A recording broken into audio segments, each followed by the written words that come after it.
Hi friends, ഇന്ന് നമ്മൾ ഉണ്ടാക്കുന്ന ഒരു ചിക്കൻ പൊട്ടിത്തെറിച്ചയാണ്. ഇഫ്താറിനാണെങ്കിലും വൈകുന്നേരം സ്നാക്സിനൊക്കെ തയ്യാറാക്കാൻ പറ്റിയ ഒരു ഐറ്റമാണ്. വീഡിയോ കാണുന്നതിൻ്റെ ഒപ്പം ലൈക്ക് ചെയ്യുക, സബ്സ്ക്രൈബ് ചെയ്യുക, തൊട്ടടുത്തുള്ള ബെല്ലൈക്കൻ പ്രസ് ചെയ്ത് ഓൾ എന്ന ഓപ്ഷൻ നിൽക്കുക. എൻ്റെ എല്ലാ വീഡിയോയും നിങ്ങൾക്ക് കാണാൻ പറ്റുന്നതാണ്.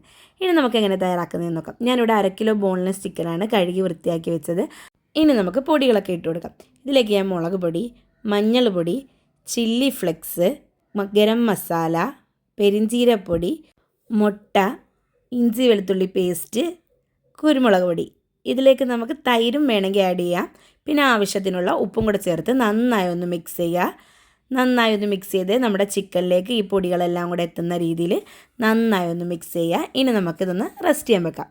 നമ്മൾ ആ റെസ്റ്റ് ചെയ്യാൻ വെക്കുന്ന സമയത്ത് ഞാനിവിടെ സമൂസ ഷീറ്റ് എടുത്തിരിക്കുന്നത്. അത് ഞാൻ 2-3 ഞാൻ അടുപ്പിച്ചെടുത്തിട്ട് ഇതേപോലെ തിന്നായിട്ട് കട്ട് ചെയ്ത് കൊടുക്കണം. ചെറിയ രീതിയിൽ കട്ട് ചെയ്താൽ മതി, ഒരുപാട് കട്ടിക്ക് കട്ട് ചെയ്യേണ്ട. ഈ ഒരു വലുപ്പത്തിൽ കട്ട് ചെയ്യണം. ഇതിലേക്ക് ഞാൻ 2 ടേബിൾ സ്പൂൺ കോൺഫ്ലവർ പൊടിയും കൂടി ഇട്ട് നന്നായി ഒന്ന് മിക്സ് ചെയ്യുക. നമ്മുടെ ഈ സമൂസ ഷീറ്റിനകത്ത് കോൺഫ്ലവർ പൊടി നല്ല രീതിയിൽ എത്തുന്ന രീതിയിൽ നന്നായി മിക്സ് ചെയ്യുക. ഇനി നമ്മൾ മാരിനേറ്റ് വെച്ച ചിക്കൻ ഓരോന്നും നമുക്ക് ഈ സമൂസ ഷീറ്റിൻ്റെ അതിൽ മിക്സ് ചെയ്ത് കൊടുത്ത് നമുക്ക് നല്ല രീതിയിൽ ഒന്ന് കോട്ട് ചെയ്ത് ചിക്കനിൽ ഒന്ന് എത്തുന്ന രീതിയിലൊന്ന് നന്നായി ഒന്ന് പ്രസ് ചെയ്ത് കൊടുക്കണം. ഇതേപോലെ നന്നായി ഒന്ന് പ്രസ് ചെയ്ത് കൊടുക്കാം.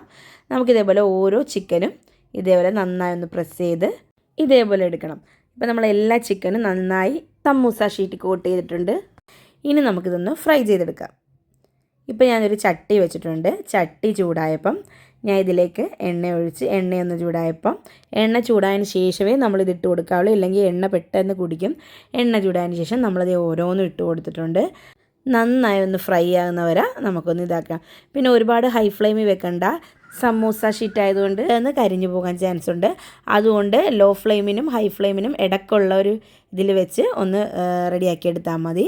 ഇപ്പോൾ ഞാനിത് കുറച്ച് ഇട്ട് കൊടുത്തിട്ടുണ്ട്. ഇതിന് നന്നായി ഒന്ന് ഫ്രൈ ആകട്ടെ. നമുക്ക് ഇടയ്ക്കൊന്ന് തിരിച്ചും മറിച്ചും ഇട്ട് കൊടുക്കാം. കരിഞ്ഞു പോകാൻ ചാൻസ് ഉള്ളതുകൊണ്ട് ഇടയ്ക്കിടയ്ക്ക് തിരിച്ചും മറിച്ചും ഇട്ട് കൊടുക്കണം. സമൂസ ഷീറ്റ് ആയതുകൊണ്ടാണ്. ചിക്കൻ പിന്നെ നമ്മൾ തിന്നായിട്ട് അരിഞ്ഞു വെച്ചിരിക്കുന്നതുകൊണ്ട് പെട്ടെന്ന് വേകുകയും ചെയ്യും.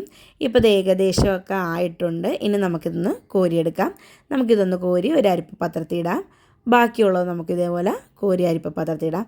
ഇപ്പോൾ നമ്മുടെ ചിക്കൻ പൊട്ടിത്തെറിച്ച റെഡി ആയിട്ടുണ്ട്. സ്നാക്സായിട്ടും ഇഫ്താറിനൊക്കെ തയ്യാറാക്കാൻ പറ്റിയൊരു ഐറ്റമാണ്. എന്തായാലും എല്ലാവരും ഒന്ന് ട്രൈ ചെയ്ത് നോക്കണം. ട്രൈ ചെയ്ത് നോക്കിയിട്ട് ഫീഡ്ബാക്ക് അയക്കണം. വീഡിയോ ഇഷ്ടപ്പെട്ടെങ്കിൽ ലൈക്ക് ചെയ്യുക, കമൻറ്റ് ചെയ്യുക, സബ്സ്ക്രൈബ് ചെയ്യുക. പുതിയൊരു വീഡിയോ ആയിട്ട് വരുന്നവരെ ബൈ.